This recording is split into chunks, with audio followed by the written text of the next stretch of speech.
Is this warmer weather giving you spring fever and the urge to get out and work in your garden? I'm going to give you some tasks you can do right now in your garden that won't be affected if Old Man Winter does decide to show up again. Right now in our area, there are no freezes predicted for the next couple of weeks. However, we're still 2 months away from our average last frost.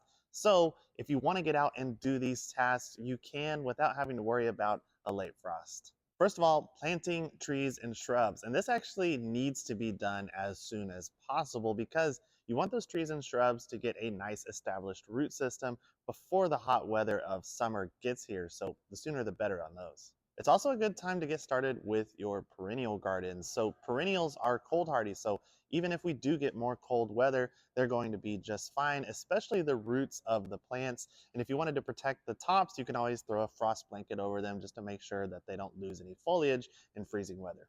It's also a great time to get started with your cool season vegetables because they won't care if we do get another frost, which we probably will.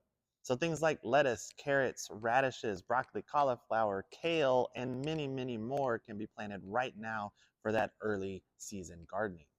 It's also prime time for planting onions, and it's nearly time to get those potatoes in the ground as well.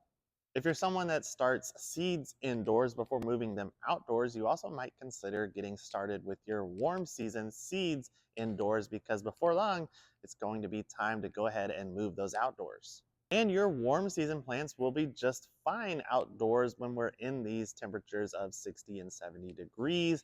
And you just might be able to bring those in or cover them when we do get into colder weather again.